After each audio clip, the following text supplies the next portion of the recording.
കാര്യങ്ങളുണ്ട്. ഞാൻ ഈ പ്രാവശ്യം കോട്ടയത്ത് ഒരു സ്ഥലത്ത് സപ്താഹത്തിന് പോകണ്ടായി. അപ്പം മുമ്പ് ഞാൻ അവിടെ ഒരു പ്രഭാഷണത്തിന് പോയിരുന്നു. അപ്പോൾ ഒരു റിട്ടയർഡ് ഹെഡ് ടീച്ചറെ, അവർ എന്താ പറയുക, +2 ഹെഡ്മിസ്ട്രസ് ആയിരുന്നു, പ്രിൻസിപ്പളായിരുന്നു, റിട്ടയറിങ്. അപ്പോൾ അവരെന്നെ കാണാൻ വന്നപ്പോൾ ഞാൻ ഒരു കാര്യം പറഞ്ഞു, ടീച്ചർ നാരായണീയം പഠിക്കണം, നാരായണീയം പഠിപ്പിക്കണം, എന്നിട്ട് എന്നെ വന്ന് കാണണം. ടീച്ചർ പറഞ്ഞു, ഞാൻ പഠിച്ചിട്ടില്ല സ്വാമി, എനിക്കൊന്നും അറിയില്ല. ഞാൻ പറഞ്ഞു, പോയി പഠിക്കണം, ഫസ്റ്റ് പഠിപ്പിക്കണം, അങ്ങനെ അല്ലെങ്കിൽ എൻ്റെ മുന്നിൽ വന്ന് നിന്ന് പോരുതെന്ന്. ടീച്ചർ ഞാൻ പറഞ്ഞത് വേദവാക്യം പോലെ എടുത്തു. ഞാൻ ഈ പ്രാവശ്യം പള്ളിക്കത്തോട് ചെന്നപ്പോൾ അവിടുത്തെ സംഘാടകർ, സപ്താഹ സംഘാടകർ കുറേ വ്യക്തികളെ ആദരിച്ചിരുന്നു. അതിൽ ഒരു പ്രധാനപ്പെട്ട വ്യക്തി ഈ ടീച്ചറായിരുന്നു. ടീച്ചർക്ക് അന്ന് ടീച്ചർ ഒരു കാര്യം ചെയ്തു, അവിടെ നാരായണീയ ഒരു എന്താ ചൊല്ലലും കൂടെ വെച്ചു. എത്ര സ്റ്റുഡൻസാണെന്നറിയോ? 750. ആലോചിച്ച് നോക്കൂ. ടീച്ചർ അത് സിൻസിയറായിട്ട് എടുത്ത് പലയിടത്തും പോയി. ഭർത്താവാണെങ്കിൽ നല്ലൊരു മനുഷ്യൻ, അതൊരു സുഹൃതമാണ് ചിലർക്ക്. എവിടെ വേണമെങ്കിലും ഭർത്താവ് കൊണ്ടുവിടും, ഭാര്യയെ നല്ലവണ്ണം പ്രോത്സാഹിപ്പിക്കും. അങ്ങനെ 750 സ്ത്രീകളെ, ആണുങ്ങളും ഉണ്ട് കേട്ടോ, അതിലാണുങ്ങളും ഉണ്ട്, ടീച്ചർ അങ്ങനെ പഠിപ്പിച്ചിരിക്കുകയാണ്. അങ്ങനെയൊക്കെ ആവാൻ ഇന്ന് എല്ലാവർക്കും കഴിയും. എനിക്ക് നിങ്ങളോടൊക്കെ പറയാനുള്ളത്, നിങ്ങൾ അതുപോലെ ഒരു ടീച്ചറായിത്തീരണം. നാരായണീയം പഠിക്കണം. എത്ര പേര് തയ്യാറാവും? ആകെ 4-5 പേര് കൈ നീട്ടണം. ഒന്ന് പഠിക്കുമോ? എന്നിട്ട് പഠിപ്പിക്കണം. അങ്ങനെ ഇങ്ങോട്ട് പ്രചരിപ്പിക്കാൻ തുടങ്ങിയാലല്ലോ ഈ കണ്ണൂരിനെ നമുക്ക് മാറ്റിമറിക്കാം. അടുത്ത വർഷം മുതൽ ഞാൻ പറയുന്നു, ഈ അമ്പലത്തിൽ പൊങ്കാലയുടെ മുമ്പിൽ കണ്ണൂർ ജില്ലയുടെ നാരായണീയ സമ്മേളനം നടത്തുക.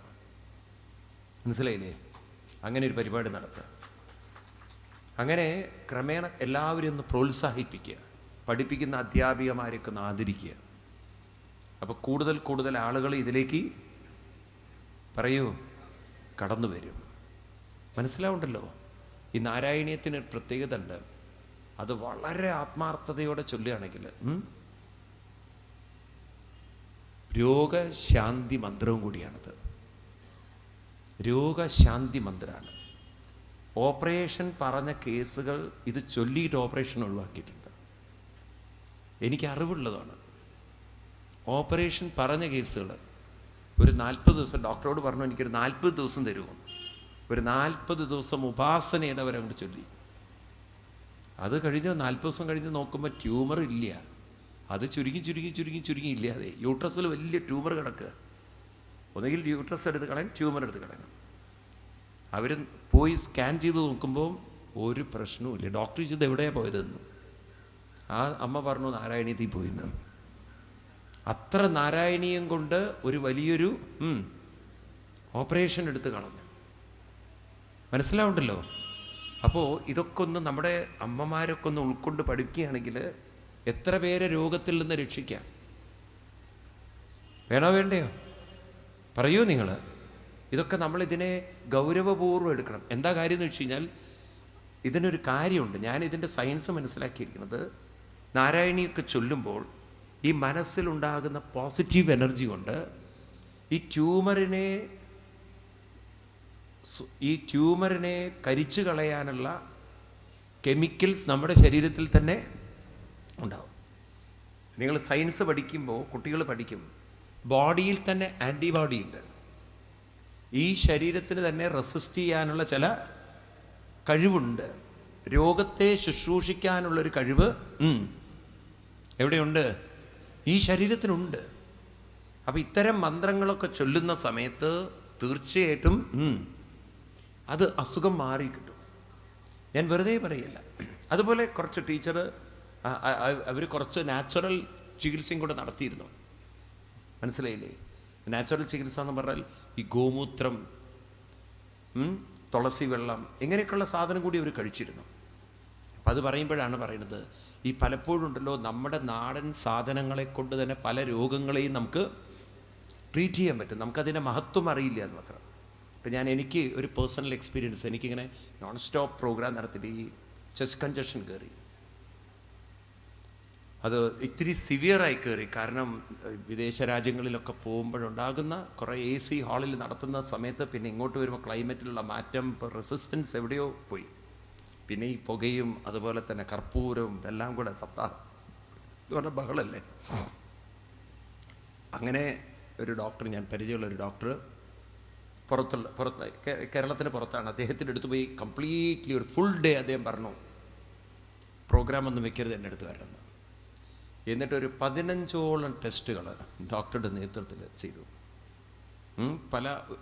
പലതരത്തിലുള്ള ടെസ്റ്റുകൾ, വോയിസ് ടെസ്റ്റ്, പല പേരുകളുള്ള ടെസ്റ്റുകൾ, ഇതൊക്കെ ചെയ്തിട്ട് അവസാനം അദ്ദേഹം റിപ്പോർട്ട് തന്നു. പറഞ്ഞു, എനിക്ക് എത്ര പെർസെൻറ്റേജ് ഒരു ആസ്മയുടെ അസുഖമുണ്ട്. അദ്ദേഹം ഈ വിഷയത്തിൽ വളരെ റിസർച്ച് ചെയ്ത ഡോക്ടറാണ്. അദ്ദേഹം പറഞ്ഞു, ഇതാണ് മരുന്ന്, ഒരു പഫും 2 ടാബ്ലറ്റും. ഞാൻ ആ പഫ് അടിക്കാൻ തുടങ്ങി. ഒരു 2 ദിവസം കഴിഞ്ഞ് ഓം എന്ന് പറയുമ്പം എനിക്ക് തന്നെ മനസ്സിലാവാൻ തുടങ്ങി, കഫക്കെട്ടില്ല, എവിടെയോ ലങ്സ് വലിയുന്നില്ല, വിചാരിച്ച പോലെ ഓമിലേക്ക് എത്തുന്നില്ല. അപ്പോൾ എനിക്ക് മനസ്സിലായി ഇത് നമ്മുടെ മരുന്നല്ല. ഞാൻ അദ്ദേഹത്തോട് പറഞ്ഞു, ഈ മരുന്ന് ഞാൻ ഒഴിവാക്കുകയാണ്. അയ്യോ സ്വാമി, അങ്ങനെ ചെയ്യരുതെന്നൊക്കെ പറഞ്ഞ് അദ്ദേഹം എന്നെ പേടിപ്പിച്ചു. കാരണം ലങ്സ് അത് ഇൻഫെക്ഷൻ കൂടും, പിന്നെ കൺട്രോൾ ചെയ്യാൻ പറ്റില്ല. ഇപ്പോഴാണെങ്കിൽ മുളയിലെ നുള്ളിക്കളയാന്നൊക്കെ പറഞ്ഞ അദ്ദേഹം എന്നെ, ഞാൻ പറഞ്ഞു, മുളയല്ല, ഒരു പ്രശ്നവുമില്ല, ഇത് കഴിക്കുന്ന പ്രശ്നമേ ഇല്ല, പക്ഷേ ഇത് മാറ്റണമല്ലോ അസുഖം. അങ്ങനെ ഞാനിതിനെക്കുറിച്ച് ആയുർവേദം, നമ്മളറിയുന്ന കുറേ ഡോക്ടർമാരൊക്കെ കുറേ മരുന്ന് തന്നു, അഗസ്ത്യ രസായാലും മറ്റേ രസായാലും. അവസാനം അസിഡിറ്റി കയറി. അതുകൊണ്ട് കാരണം ഈ പുളിച്ചത് കഴിച്ച് അതിൻ്റെ അസുഖം വേറെ. പണ്ടാരോ പറഞ്ഞ പോലെ ഇതൊട്ട് പോയതുമില്ല, പുതിയതൊന്നും വരികയും ചെയ്തു. ആയുർവേദം മോശമായതുകൊണ്ടല്ല, അത് ഈ എന്താ പറയുക, കുപ്പികളിൽ വെച്ചതുകൊണ്ട്, പ്ലാസ്റ്റിക് കുപ്പികളിൽ വെച്ചതുകൊണ്ട് അതിനും ചില കൊള്ളരുതായ്മകൾ ഉണ്ടാവുമായിരിക്കാം. അങ്ങനെ എനിക്ക് ഒരാൾ, അദ്ദേഹം മഹാരാഷ്ട്രീയനാണ്, ബേസിക്കലി ഡോക്ടറായിരുന്നു. പക്ഷേ ഇപ്പോൾ ഈ റിസർച്ച് ചെയ്തത് അദ്ദേഹം ഗോമൂത്രത്തെക്കുറിച്ചാണ്. നാടൻ പശുവിൻ്റെ ഗോമൂത്രം അത് ഡിസ്റ്റിൽ ചെയ്തിട്ട് ഈ മനുഷ്യൻ മരുന്നുണ്ടാക്കുന്ന വിദ്യ. എന്നോട് പറഞ്ഞു, എങ്ങനെയൊരു സംഗതി അങ്ങ് ചെയ്യണം. ഞങ്ങൾ അവിചാരിതമായിട്ട് പരിചയപ്പെട്ടാണ്. അപ്പം ഞാൻ പറഞ്ഞു, അങ്ങ് ചെയ്തു തരൂ, കാരണം നമുക്കവിടെ ഗ്രാമത്തിൽ നല്ല നാടൻ പശുക്കളുണ്ട്, ഒരു ദിവസം വരൂ എന്നൊക്കെ പറഞ്ഞ് അദ്ദേഹം വന്നു. എനിക്കതൊക്കെ സെറ്റ് ചെയ്തു. അതിൽ തുളസിയൊക്കെ ചേർത്ത് ഞങ്ങൾ തന്നെ ഉണ്ടാക്കി. അപ്പം ഞാൻ ആദ്യം എന്നെ തന്നെ പരീക്ഷിച്ചു, അറിയണമല്ലോ ഇതെങ്ങനെ ഉണ്ട് എന്നുള്ളത്. ഒരു 2 ബോട്ടിലൊക്കെ എടുത്തിട്ടുണ്ടാവുള്ളൂ. ഈ ആസ്മ തന്നെ പോയി. അപ്പം നോക്കൂ അതിൻ്റെ എത്ര പവറുണ്ട് എന്നുള്ളത്. അപ്പം നമ്മളെ ബ്ലഡിൽ ശുദ്ധീകരണം സംഭവിക്കുമ്പോൾ ഈ രോഗത്തെ റെസിസ്റ്റ് ചെയ്യാനുള്ളൊരു കഴിവ് നമ്മുടെ ബോഡിയിൽ വരും. മനസ്സിലായില്ലേ? ആസ്മ, അതുപോലെ ഷുഗറിൻ്റെ പ്രശ്നം നമുക്ക് കുറേ ഇങ്ങനെ നാച്ചുറലി ക്യൂർ ചെയ്യാൻ പറ്റും. അപ്പം നമ്മളെ ബ്ലഡിന് അതിനുള്ളൊരു എന്ത് വേണം, പ്രതിരോധമുണ്ടാവണമെങ്കിൽ ബ്ലഡിൽ അടങ്ങിയിരിക്കുന്ന പോയിസൺ അത് ബ്ലഡിൽ നിന്നും കളയണം. ഇപ്പം നമ്മൾ കഴിക്കുന്ന ആഹാരത്തിൽ പോയിസൺ ഉണ്ട്. നമുക്കറിയാം, ഈ പച്ചക്കറിയൊക്കെ വിഷമടിച്ചിട്ടല്ലേ വരുന്നത്, ആണോ? കഴിക്കുന്ന ചോറിൽ വിഷമുണ്ടോ? കുടിക്കുന്ന വെള്ളത്തിൽ ഉണ്ടോ? ഈവൻ നിങ്ങളൊക്കെ കുടിക്കുന്ന വെള്ളം പലപ്പോഴും ബോർവെല്ലിൽ, അതിൽ തന്നെ കുറേ കെമിക്കൽസ് നമ്മുടെ ശരീരത്തിന് അപകടകരമായതാണ്. ഓവർ മെറ്റൽസ് ഉണ്ടോ? അപ്പോൾ ഇതൊക്കെ ശരീരത്തിൽ അടിഞ്ഞുകൂടിയാൽ, ഇതൊക്കെ ശരീരത്തിൽ നിന്ന് പോയിട്ടില്ലെങ്കിൽ അതുണ്ടാക്കുന്നൊരു രോഗം. അപ്പോൾ അതിനെ ബ്ലഡിൽ നിന്നും എന്ത് ചെയ്യണം, കളയണം. അതിന് ഗോമൂത്രത്തിന് അപാരമായൊരു ശക്തിയുണ്ട്. അതുകൊണ്ട് നമ്മുടെയൊക്കെ പഴയ കാലഘട്ടത്തിലുണ്ടല്ലോ, ഈ അമ്പലങ്ങളിലൊക്കെ ഒരു സാധനം കിട്ടുമായിരുന്നു, പഞ്ചഗവ്യം എന്ന് പറഞ്ഞിട്ട്. എന്താണ് പഞ്ചഗവ്യം? ഇപ്പോഴും ഉണ്ട് അമ്പലങ്ങളിൽ, ഉണ്ടോ? എന്താ ഈ പഞ്ചഗവ്യം എന്ന് പറഞ്ഞാൽ? പഞ്ചഗവ്യം മനസ്സിലാക്കിയിട്ടുണ്ടോ? എന്താ? ഗോമൂത്രമുണ്ട്, പാലുണ്ട്, തൈരുണ്ട്, ചാണകമുണ്ട്, നെയ്യുണ്ട്. ഇത്തരം സാധനങ്ങൾ ചേർത്തുണ്ടാക്കുന്ന സാധനത്തിനെയാണ് അത് ഏറ്റവും നല്ല ഔഷധമായിട്ടാണ് പറയുന്നത്. ഞങ്ങളത് തുടങ്ങാനുള്ളൊരു പദ്ധതിയിട്ടുണ്ട്. ഇതിനെ ഫിൽറ്റർ ചെയ്തിട്ട്, നമ്മൾ അങ്ങനെ ചാണകം ചേർത്തിട്ടല്ല, ഇതിനെല്ലാം ഡിസ്റ്റിൽ ചെയ്തിട്ട്, നല്ലോണം ഡിസ്റ്റിൽ ചെയ്തിട്ട് എടുക്കുകയാണെങ്കിലോ അതിഗംഭീരമായൊരു മരുന്ന് നമുക്കുണ്ടാക്കാൻ പറ്റും. മനസ്സിലായില്ലേ? ഞങ്ങളവിടെ ആശ്രമത്തിലത് ഉണ്ടാക്കുന്നുണ്ട്. ഇത് തോന്നുന്നു ഞങ്ങൾ കുറേ ബോട്ടിൽ ഇങ്ങനെ കൊണ്ടുവന്നിട്ടുണ്ട്. അവിടെയും കൊണ്ടുവന്നറിയില്ല, നമ്മുടെ ബുക്ക് സ്റ്റാളിൽ ഉണ്ടായിരിക്കണം ചിലപ്പോൾ. അപ്പം അത്രയും അത് ഡിസ്പ്ലേ ചെയ്ത് കൊണ്ടുവന്ന് നമ്മുടെ ശരീരത്തിൻ്റെ പ്രതിരോധം നമുക്ക് വർദ്ധിപ്പിക്കാൻ പറ്റും എന്നുള്ള കാര്യത്തിൽ യാതൊരു സംശയമില്ല. പോട്ടെ, ഇപ്പം ഞാൻ പറഞ്ഞു വന്നത് ഈ പാലാഴി മഥനം എന്ന് പറയുന്നത് നമ്മുടെ മനസ്സിനെയാണ് മഥനം ചെയ്യുന്നത്. അപ്പോൾ ഈ മനസ്സിൽ ഉള്ള പോയിസനാണ് നമ്മൾ പറഞ്ഞുകൊണ്ടിരുന്ന 3 എണ്ണം. ഏതൊക്കെ? ആലസ്യം, സ്വാർത്ഥത, അവിവേകം. ഇത് 3 മനുഷ്യൻ്റെ ശത്രുക്കളാണ്, പോയിസനാണ്. അവിവേകം ഉള്ളവൻ എന്ത് വൃത്തികേടും പറയും, സ്വയം വേദനിപ്പിക്കും, മറ്റുള്ളവരെ സ്വയം നശിക്കും, മറ്റുള്ളവരെ നശിപ്പിക്കും. പോയിസനാണോ? പറയൂ നിങ്ങൾ. ഈ സാധനം എടുത്ത് കളയണം. അപ്പം അതിന് എങ്ങനെ കളയണം? ഈ പോയിസൺ എടുത്തു കൊടുക്കുന്നത് ശിവനാണ്. ആർക്ക്? ശിവൻ. ശിവൻ എന്നാൽ നമ്മൾ കരുതുന്ന യോഗിയല്ല. സംസ്കൃതത്തിൽ ശിവൻ എന്ന വാക്കിന് മംഗളം എന്നാണ് അർത്ഥം. ശിവം ഭവതു കല്യാണം. എന്തുണ്ടാവണം? ശിവം ഭവതു എന്ന് പറഞ്ഞാൽ മംഗളം ഭവിക്കട്ടെ. നിങ്ങൾക്കറിയാം, ഒരു ഉപനിഷത്തുണ്ട്, ജാബാലബിന്ദുപനിഷത്ത്. ആരെങ്കിലും കയ്യിൽ ഉപനിഷത്തിൻ്റെ പുസ്തകം ഉണ്ടെങ്കിൽ പോയി നോക്കാം. ജാബാലബിന്ദുപനിഷത്ത്. അതിൽ എഴുതി വച്ചിരിക്കുന്നു, ശിവം ആത്മനി പശ്യന്തി. ശിവനെ ആത്മാവായി കാണണം ഉള്ളിൽ. ന പ്രതിമ ന യോഗി. ശിവനെ ഒരു യോഗിയായിട്ടുമല്ല കാണേണ്ടത്. ആരല്ല? പ്രതിമയായിട്ടല്ല. അപ്പം ഈ കാണുന്ന ശിവലിംഗമോ, ഈ ശിവലിംഗം എന്ന് പറയുന്നത് ആത്മാവാണ് ശിവൻ എന്ന കാര്യം ഉറയ്ക്കാൻ വേണ്ടിയിട്ടാണ്. അതായത് അജ്ഞാനമായിരിക്കുന്ന അവിവേക നമ്മുടെ ചിന്തകളെ മാറ്റുന്നതിന് വേണ്ടിയിട്ടാണ് പ്രതിമാ പരികൽപ്പിത. ഈ പ്രതിമയെ കൽപ്പിച്ചിരിക്കുന്നത്. അപ്പം നമ്മൾ കാണുന്ന കല്ലല്ല. ആര്? പറയൂ. ശിവൻ. ശിവൻ എന്ന് പറയുന്നത് നമ്മുടെ ഉള്ളിൽ തന്നെയാണ്. മംഗളം, ശ്രേഷ്ഠം എന്നൊക്കെയാണ്. ഈ മംഗളത്തെയാണ് ശിവൻ എന്ന് പറയുന്നതെങ്കിൽ, ഈ കാളകൂട വിഷം ശിവന് കൊണ്ടു കൊടുത്തു എന്ന് പറഞ്ഞാൽ എന്താ അർത്ഥം? നമ്മളിലെ ആലസ്യവും അവിവേകവും സ്വാർത്ഥതയും നല്ല ചിന്ത കൊണ്ടും നല്ല പ്രവൃത്തി കൊണ്ടും, അതായത് മംഗളകരമായ ചിന്ത കൊണ്ട് അതിനെ മാറ്റണം. അതായത് ഏത് വ്യക്തിക്കും എന്ത് ചെയ്യാൻ പറ്റും? നന്നാവാൻ പറ്റും. നിങ്ങൾക്ക് മനസ്സിലായില്ലേ ഞാൻ പറഞ്ഞത്? ആലസ്യമുള്ള വ്യക്തിയാവട്ടെ, അവിവേകമുള്ള വ്യക്തിയാവട്ടെ, സ്വാർത്ഥതയുള്ള വ്യക്തിയാവട്ടെ, നല്ലത് ചിന്തിക്കാൻ തയ്യാറായാൽ ഏത് വ്യക്തിയെ വേണമെങ്കിലും നമുക്ക് നേരെയാക്കി എടുക്കാം. ഭാരതത്തിൻ്റെ ഒരു സന്ദേശം എന്താണെന്നറിയോ? ഏത് വ്യക്തിയെയും മഹാനാക്കി മാറ്റുക എന്നുള്ളതാണ്. ആരും മോശക്കാരല്ല അവിടെ, ഒരാൾ പോലും മോശക്കാരല്ല. ഏത് കൊള്ളരുതാത്തവരെ വേണമെങ്കിലും പറയൂ നല്ലവരാക്കി മാറ്റിയെടുക്കാം. നിങ്ങൾക്ക് വേണമെങ്കിൽ ഒരു ശ്ലോകം ഗീതയിൽ നിന്ന് എടുക്കാം. 9-ാം അധ്യായം തുറക്കും. അവിടെ കൃഷ്ണൻ ഇത് പറയുന്നുണ്ട്. ഏത് വ്യക്തി വേണമെങ്കിലും. അപ്പം ഇവിടെ കൊള്ളരുതാത്തവരെന്ന് പറയുന്നൊരു വ്യക്തികൾ ഇവിടെ ഇല്ല. വാസ്തവത്തിൽ ആരും ഇല്ല. 30-ാമത്തെ ശ്ലോകമൊക്കെ ആയിരിക്കണം ഗീതയിൽ. അപിച്ചേ സുധുരാചാര. അങ്ങനെ ഉണ്ടോ ശ്ലോകം? അപിച്ചേ സുധുരാചാര. അങ്ങനെ തന്നെയാണോ? ആണോ? ചാരനോ? അപിച്ചേ സുദുരാചാരോ ഭജതേ മാമനന്യഭാഗ് സാധുരേവ സമന്തവ്യ സമ്യക് വ്യവസിതോ ഹി സഹ. എന്താ പറയുന്നത്? അഭിചേസു ദുരാചാരം. ഒരാൾ ദുരാചാരി ആയിക്കോട്ടെ. ഈ പറഞ്ഞ ദുരാചാരം ഏതൊക്കെ? ആലസ്യം, അവിവേകം, സ്വാർത്ഥത, ഇങ്ങനെയൊക്കെയുള്ളൊരു വ്യക്തിയാവട്ടെ.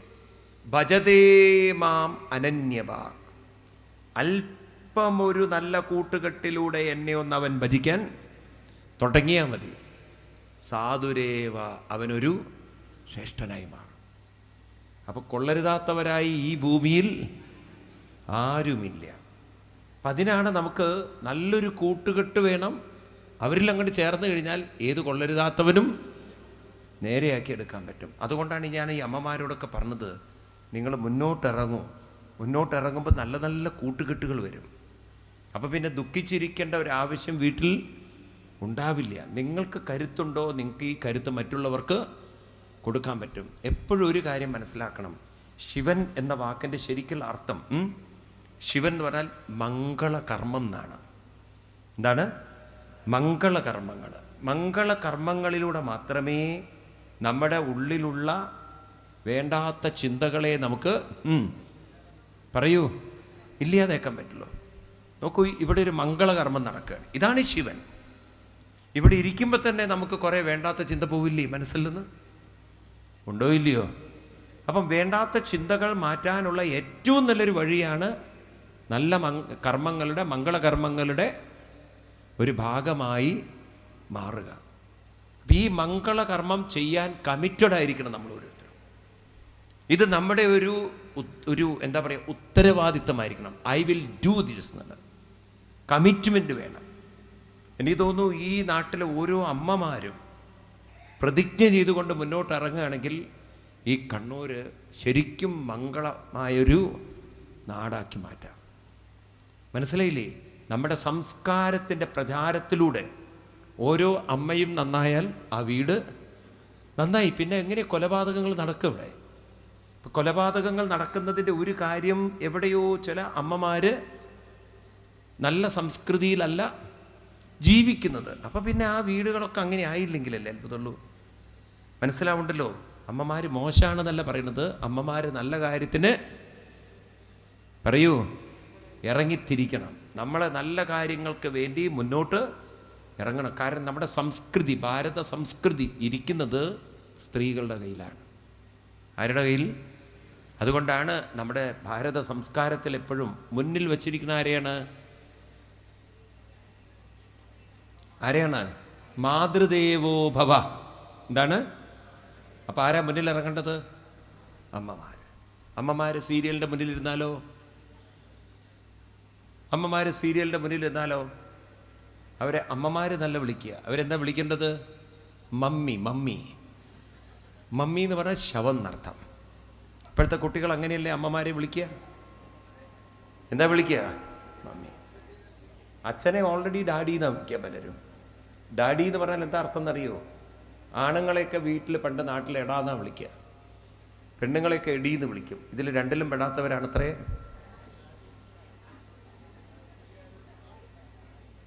ഒന്നുകിൽ ആണാവണം അല്ലെങ്കിൽ പെണ്ണാവണം. ഇതിൽ രണ്ടിലും പെടാത്തൊരു വർഗത്തെ വിളിക്കുന്ന പേരാണ് ഏത്? ഡാഡി. ഒരു അച്ഛൻ പറഞ്ഞു മോനോടേ, നീ എന്നെ ഡാഡി ഡീഡി എന്നൊന്നും വിളിക്കണ്ട, നീ എന്നെ അച്ഛൻ തന്നെ വിളിച്ചാൽ മതി. എന്താ വിളിച്ചാൽ മതി? അപ്പോൾ കുട്ടി ചോദിച്ചു, അച്ഛനാവണമെങ്കിൽ അച്ഛനാവണ്ടേ? അച്ഛൻ്റെ വല്ല യോഗ്യതയൊക്കെ ആർക്കുണ്ടാവണം? അതാവുന്നത് വരെ അച്ഛൻ ഡാഡിയിട്ടിരിക്കുമെന്ന്. അപ്പം ഇന്നത്തെ കുട്ടികൾ അച്ഛന്മാരെക്കാൾ സ്മാർട്ടാണ്. ഒരു ക്ലാസ്സിലൊരു കുട്ടിയോട് ടീച്ചർ ചോദിച്ചു, നിൻ്റെ അച്ഛൻ എത്ര പ്രായമായിരുന്നു? പറഞ്ഞു 4 വയസ്സ്. നിൻ്റെ അച്ഛനോ? അതേ ടീച്ചർ, ഞാൻ വന്ന മുതൽ അന്നാണ് ഈ മനുഷ്യൻ അച്ഛനായത്. അതുവരെ അയാളെ ആരും അച്ഛൻ വിളിച്ചിട്ടില്ല. അപ്പം അതുകൊണ്ട് എൻ്റെ അച്ഛൻ്റെയും പ്രായം എത്ര വയസ്സ് അല്ലാതെ പറയാൻ പറ്റുമോ? ഞാൻ ജനിച്ചു വന്ന മുതലാണ് ഈ മനുഷ്യനെ എന്ത് വിളിച്ചത്? അതുവരെ അച്ഛനാരെയും വിളിച്ചിട്ടുണ്ടോ? അപ്പോൾ ഈ മനുഷ്യൻ്റെ പ്രായം ശരിക്കും എത്രയാ? ഇങ്ങനത്തെ ഒരു ലോകത്തിലാണ് അപ്പം നമ്മൾ ജീവിക്കുന്നത്. അപ്പം അതുകൊണ്ട് നിങ്ങളോടൊക്കെയുള്ള റിക്വസ്റ്റ് ഉണ്ട്, നാരായണീയം പഠിക്കണം. പറയൂ, പഠിക്കണം. പരസ്പരം ബോധയന്ത. എന്താ വേണ്ടത്? ഇത്രയും അമ്മമാരുണ്ടല്ലോ, ഒന്നിറങ്ങിയാൽ ഈ കണ്ണൂർ സുന്ദര കണ്ണൂരായി മാറും. അതിഗംഭീരമായൊരു കണ്ണൂർ ആക്കിയെടുക്കണ്ടേ? എന്താ നിങ്ങളൊന്നും വികാരമില്ലാത്തത്? ആക്കിയെടുക്കണോ വേണ്ടയോ? ഈ നാടിനെ നന്നാക്കി എടുക്കണ്ടേ? കുറേ കഴിഞ്ഞാലല്ലോ മറ്റുള്ള ജില്ലക്കാർ പറയണം, നാരായണീയം പഠിക്കണമെങ്കിൽ എങ്ങോട്ട് പോകണം? അങ്ങനെ കേൾക്കാൻ പറ്റണത്. അപ്പം രാഷ്ട്രീയക്കാർ തോറ്റുപോകും. ഇത് കൊലപാതക നാടെന്ന നാട് മാറിപ്പോവും. മനസ്സിലാവുണ്ടല്ലോ? ഇപ്പം തന്നെ നോക്കും നിങ്ങൾ, തൃശ്ശൂർ പൂരങ്ങളുടെ നാട്, ഉത്സവങ്ങളുടെ നാട്. ഇന്ന് അവിടെ ഹർത്താലാണ് തൃശ്ശൂരിൽ, നമ്മുടെ സിനിമാ നടൻ ജയറാമിൻ്റെയൊക്കെ നേതൃത്വത്തിൽ. എന്താ കാര്യം എന്ന് വെച്ചാൽ അവിടെ ഉത്സവങ്ങളൊക്കെ നിരോധിച്ചിരിക്കുകയാണ്, വെടിക്കെട്ട് നിരോധിച്ചിരിക്കുകയാണ്. അപ്പോൾ ഇതെല്ലാം പുനഃസ്ഥാപിക്കണം. ഇത് കേരളത്തിൻ്റെ നാടിൻ്റെ പൈതൃകമാണ്, സംസ്കാരമാണ്, അനുവദിക്കണമെന്ന് പറഞ്ഞിട്ട്. മനസ്സിലായില്ലേ? അപ്പം നോക്കൂ, കേരളത്തിൻ്റെ തൃശ്ശൂരിനെ അറിയപ്പെടുന്നത് തന്നെ എന്തായിട്ടാ? പൂരങ്ങളുടെ നാട് ഉണ്ടോ, കലയുടെ നാട്, പുലിയുടെ നാട്, പുലിക്കളിയുടെ നാട് എന്നൊക്കെയാണ് അറിയപ്പെടുക, ആണോ? ഇതുപോലെ കണ്ണൂരിന് അറിയപ്പെടുന്നതോ കലയുടെ നാടോ? അക്ഷരം മാറിപ്പോയി, കൂടിപ്പോയി. ഇത് രാഷ്ട്രീയക്കാരുണ്ടാക്കി വെച്ചു. ഇനി നമ്മളതിനെ എന്താക്കി മാറ്റണം? നാരായണീയത്തിൻ്റെ നാടാക്കി മാറ്റണം. വേണോ വേണ്ടയോ? അപ്പം എല്ലാവരും ഒന്ന് പഠിക്കണം. ഇത് മറ്റുള്ളവർക്ക് പഠിപ്പിച്ചു കൊടുക്കണം.